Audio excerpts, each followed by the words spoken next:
It sometimes feels like we live in a psychological trauma, not necessarily because of anything that's happened to us, but because of who we are as humans. There is this odd, unfulfilled, and still mysterious trichotomy of what it means to be a human being. And the three great pillars of this argument are, A, that we are simply mammals, and the philosopher Dan Dennett claims that our consciousness is an illusion. It's a part of the mechanism of our perception and nothing else. It is just within us as mammals that we have experience, an internal look at what it means to experience life. And then B, there is the duality of the man-beast with a spirit, sort of the idea that we don't know what consciousness is, but it seems to be either an emergent phenomena or a fundamental aspect of overall reality, that the universe itself, in the energy fields, in the all the way down to the quantum level, there is part of the field that is consciousness. It's the overarching way that the universe expands and experiences itself. And then there's the religious view and the religious view can kind of be separated, I guess, into two parts. There is the more Judeo-Christian doctrine that God created us and sort of molded us out of some sort of universal God clay and sat us down upon an earth that he also created, and the spark of life within us, the consciousness, our experience, is also a gift from him.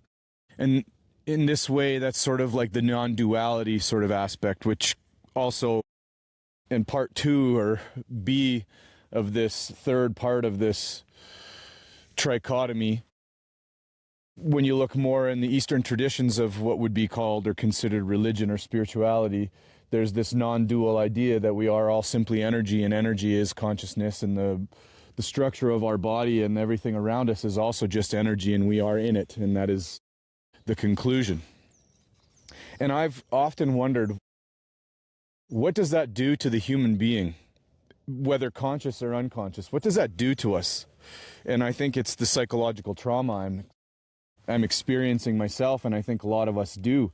There's an uneasy feeling when these questions arise, questions on spirituality and religion. A lot of us just choke on our tongues and we want to walk away or run away. We're afraid of answers. We're afraid of even discovering what it might mean to us, whether it will shake our ethics and our morals, whether it's going to dissolve what we once held as being real. Can you imagine if all of your life you were a materialist, and then you suddenly realize that material doesn't actually exist, that metal isn't metal, it's just fields of energy, that, here I am in a field full of horses, not the field like in quantum mechanics or physics, but literally the reality of a field. But when you look at it through the scientific lens, the field is enough. This field, the grass, the ground, these horses, me, the jacket I'm wearing, everything I'm observing with my eyes that I'm describing with language, is all simply just fields of energy that have different electromagnetic or electrostatic charges, and so they repel one another, and you get these boundaries between me and the horse, or between the air and my skin. And that almost takes away and dulls the experience of life, because it doesn't formulate or explain the transcendent. And when you look at the strictly mammal sort of idea, like Dan Dennett says, if you don't know Dan Dennett, he's a wonderful writer. I've read a couple of his books. He's a deep atheist at heart, I believe, unless more recently he's had a change. But Dan Dennett's idea is that we are just simply these evolved mammals, and that we're atoms. It's the classic billiard ball, and I'm way dumbing this down because I am no philosopher like Dan Dennett, and I am simply looking at it through my own lens. But basically the idea of a lot of materialist philosophers is that the universe is a thing that's maybe a mystery, but at some point it came to be, and part of that came to being is that atoms, or whatever the finer structure of the universe is, has come together and has created, all of the particles and the little balls that that hold everything together, and we're an emergent phenomenon. Our consciousness, this illusion that we have an actual inner experience and that we have the ability to think, therefore we are, is nothing more than illusory. And that also kind of leaves you empty and wanting more, because how could things that feel so incredible to us, so sublime and ethereal, how could they just be an illusion? How could we live within our mechanical minds like a robot with nothing more in us than a algorithmic feedback loop? That leaves us sort of haunted by a ghost inside us, you know? And so then you move on to the more aesthetic and more beautiful traditions of religion and Eastern philosophy like Hinduism, where we talk about all is energy and that consciousness is the fundamental structure of everything. And all of this ends up being confusing, and I believe it is a psychological trauma that we all experience.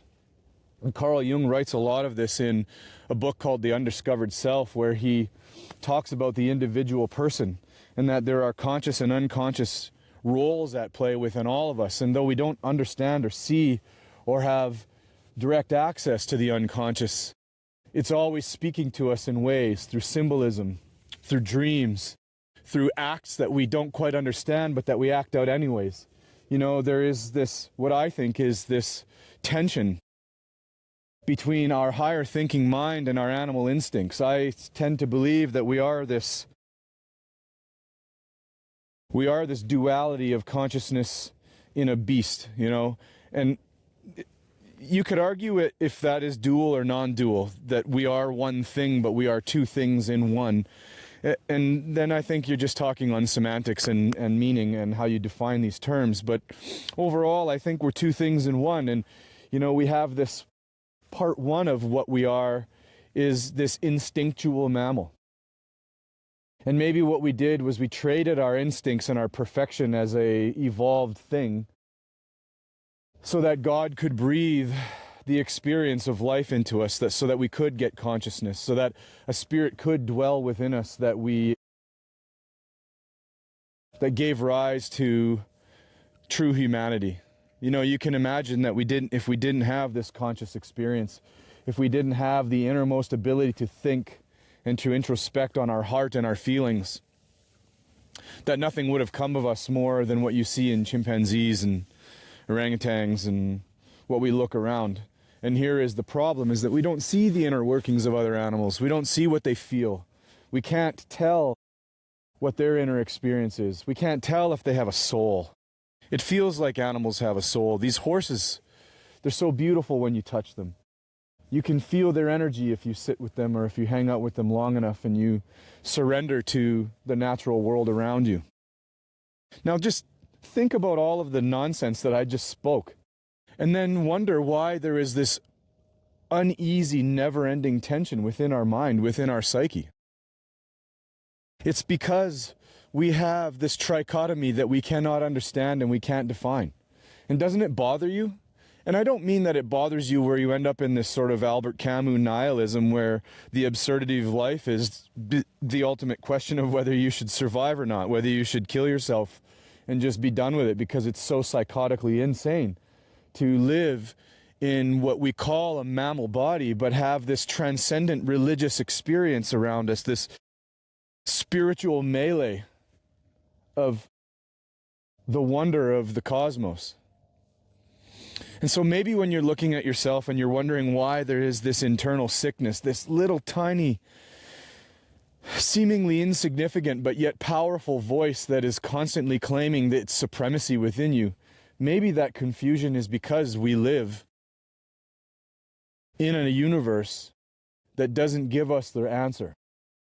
And what we should all be doing is looking inside to our individuality, as Carl Jung says, and trying to find answers instead of just falling into the mass delusion of the crowd, because we are not a crowd, we are one thing.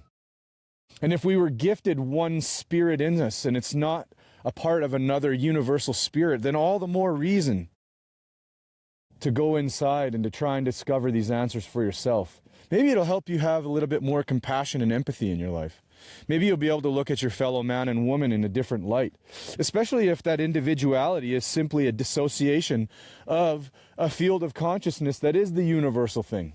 You know, maybe God is everything. Maybe that's the truth.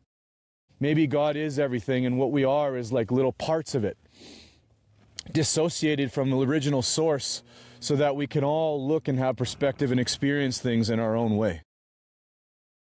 This doesn't help anybody in any sort, really. It doesn't really sort out the problem. It's a thinking quest that maybe all of us who can and want to and are willing to do, can close our eyes and think on what it means to be us. What does it mean to be human and not mammal? Not mammal. What does it mean to be spirit tethered? You know, there's a song line from a Tool song that says, we go around 1 foot nailed down. And it speaks to what we are. It speaks to this claim of universal dependence or universal independence. Are we simply a beast? Or are we a spirit beast? Or are we just the spirit? Look inside and see what you can find. Thank you.